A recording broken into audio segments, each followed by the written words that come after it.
फतेहपुर के विकास और उसे बार बार काटने वाली सांप की कहानी इस वक्त सोशल मीडिया पर सुर्खियों में है।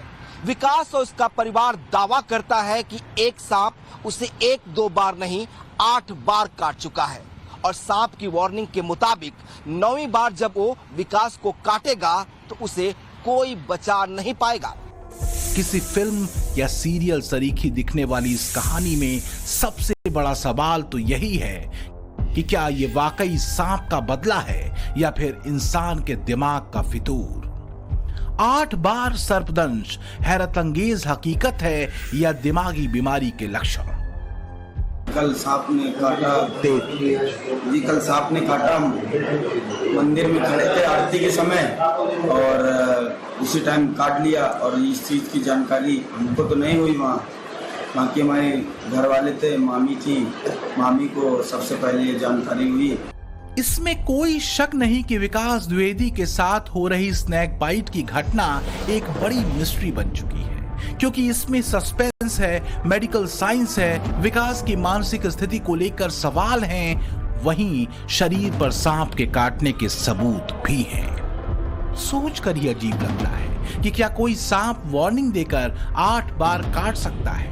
अगर विकास को 9वीं बार सांप डसता है तो क्या सच में उसकी मौत हो जाएगी। अगर विकास बच गया तो क्या वो इस फोबिया से हमेशा के लिए मुक्त हो जाएगा। प्रकार का कोई दर्द या मतलब उसका एहसास हुआ हो? सब बालाजी महाराज की कृपा थी, जिसकी वजह से कुछ नहीं हुआ, समस्या नहीं आई। और इसके बाद ये सही है। पहले तो जब कभी काटता था इसको तुरंत दांती बन जाती थी, मुंह से घाव आने लगती थी, और भी तमाम तरीके से आकर जाता था पूरा शरीर, लेकिन इस बार कोई ऐसी समस्या नहीं आई। बाकी ठीक है, अभी ठीक है अभी।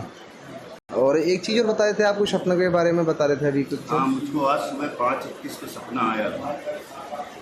उसमें आया था कि सांप ने काट लिया है, मेरा लड़का खत्म हो गया, मैं रो रहा हूँ।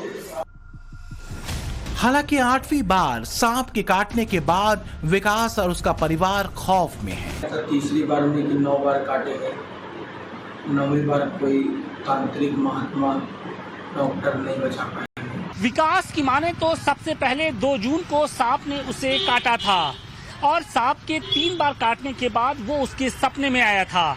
सांप ने 9 बार काटने के बाद उसकी जान लेने की भविष्यवाणी की थी और इसी डर से विकास अपने परिवार के साथ यूपी के फतेहपुर स्थित मेहंदी बालाजी मंदिर चला गया था।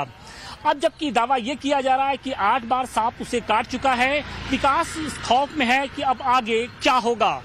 फतेहपुर के रहने वाले विकास और सांप के बीच चल रही आंख मिचौली का यह सिलसिला शुरू हुआ था 2 जून को, जब पहली बार सांप ने विकास के पैर में काटा था।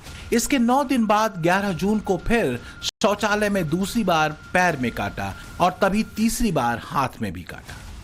इसके ठीक 8 दिन बाद चौथी बार एक बार फिर 18 जून को पैर में सांप ने काटा। फिर 7 दिन बाद ही 5वीं बार 25 जून को सांप ने एक बार फिर विकास को काटा।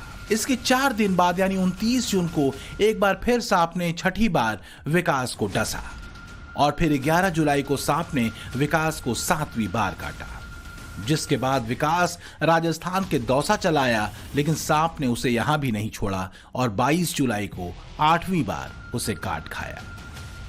विकास का दावा है कि उसने सांप से भरसक बचने की कोशिश की, मगर बंद कमरा हो, कोई तहखाना हो या फिर सीक्रेट लोकेशन, सांप बार बार उसका पीछा करता और फिर कहकर डस लेता। सबूत के नाम पर वो अपने जिस्म पर मौजूद दाग दिखाता है। यहां देखिए, दाहिने हाथ की कोहनी पर सांप के काटने का निशान है। ये दूसरा निशान दाएं पैर के घुटने पर है। ये है तीसरा निशान पैर के निचले हिस्से में और फिर पैर के पंजे के पास ये चौथा निशान। अब ये दूसरे पैर में देखिए 5वां दाग। ठीक ऐसे ही विकास के शरीर पर सांप के काटने के 8 निशान मौजूद हैं। सांप जब किसी इंसान को काटता है तो शरीर पर उसके 2 दांतों के काटने के निशान पड़ जाते हैं। जानकारी के मुताबिक अगर कोई जहरीला सांप काटता है तो कांटे का निशान अंग्रेजी से वी अक्षर की तरह होता है, जबकि विषहीन सांप के कांटे का घाव गोल अंग्रेजी के ओ अक्षर के जैसा होता है। विकास के शरीर पर जो दाग मौजूद हैं वो हूबहू वैसे ही दिखते हैं जैसे सांप के 2 दांतों के निशान। विकास दुबे का कहना है कि उसने सांप को 4 बार देखा है और 4 बार नहीं, एक बार सांप का आकार पतला बताया और एक बार सांप के 5 फन बताए। विकास के घर पे मौजूद हूं जहां पर पहली दफा विकास को उस नागिन ने डसा था। देखिए ये वो एरिया है, ये वो घर है और ये वो जगह है जहां पर पहली बार रात को 9:45 पर यहां पर नागिन ने विकास को डसा। विकास ने उसकी पूंछ यहां से देखी और नागिन यहां से निकल गई। घर वालों ने तलाश की, बच्चे को हॉस्पिटल ले जाया गया, वहां पर बच्चा ठीक हुआ। गांव में विकास द्विवेदी की कहानी से हर कोई वाकिफ है। विकास मेहंदीपुर बालाजी में है, लेकिन उसके घर के बाहर अब भी लोगों की भीड़ इकट्ठा रहती है। कुछ लोगों के मन में सवाल रहते हैं तो कुछ के चेहरे पर परेशानी के भाव। विकास की मां से जब हमारी टीम मिली तो उन्होंने बहुत बड़ी बात कैमरे पर बताई।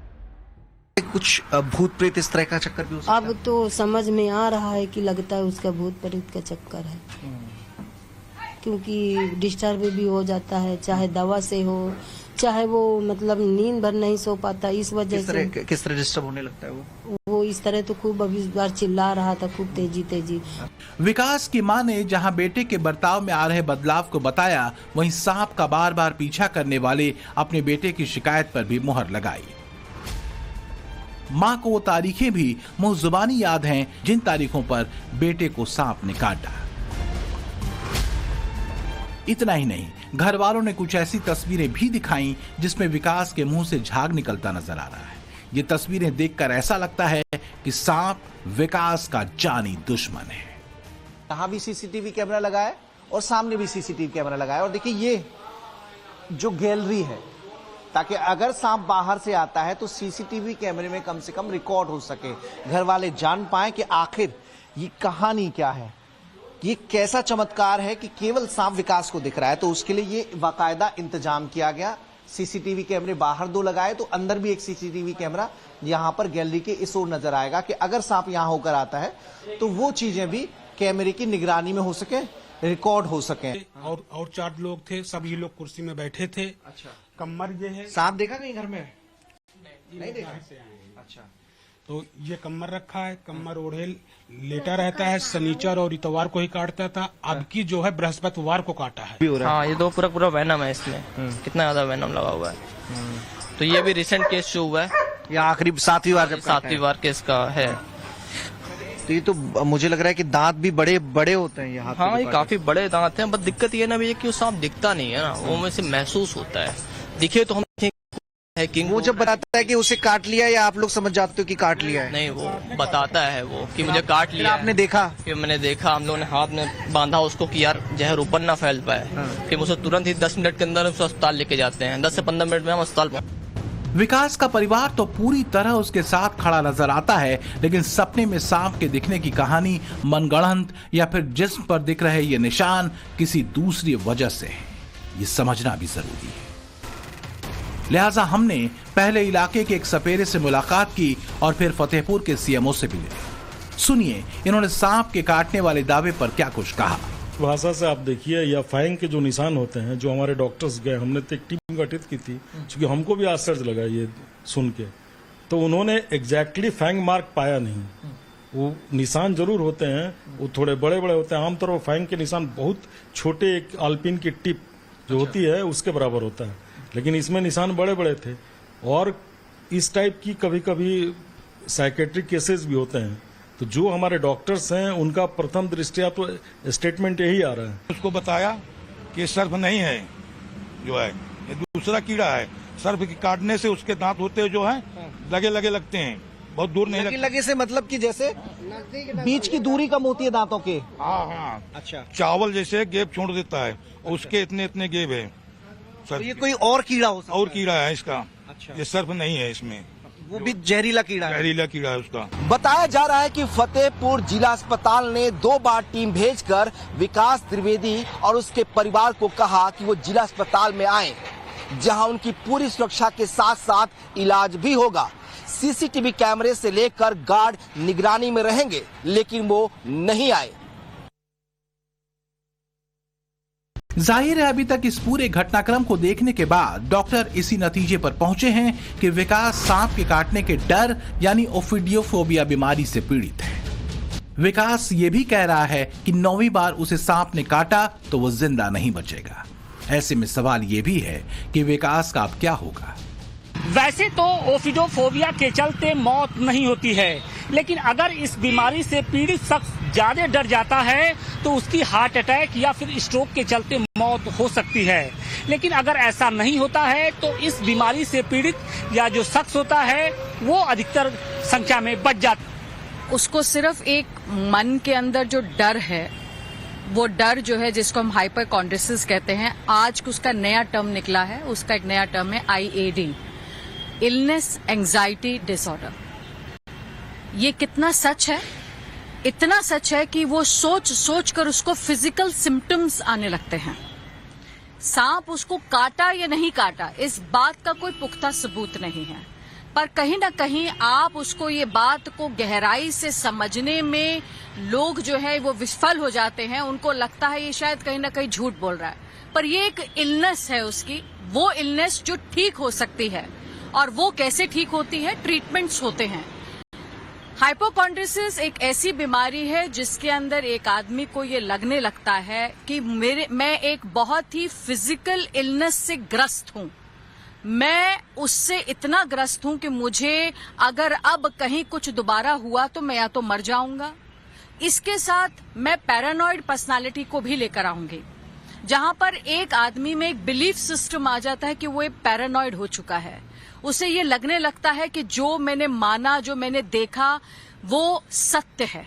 शहरों में हाइपोकॉन्ड्रियासिस नाम की बीमारी से जूझ रहे लोगों को हार्ट अटैक, कैंसर, एक्सीडेंट और ब्रेन ट्यूमर वगैरह से मौत का डर होता है, जबकि ग्रामीण इलाकों में सांप, बिच्छू के काटने, कुएं में गिरने या डूबने आदि से मौत का खौफ होता है। और जब मानसिक बीमारी बढ़ती है तो मरीज को एक झूठा विश्वास हो जाता है, उसे सपने भी आते हैं, वह उसे सच मानने लगता है।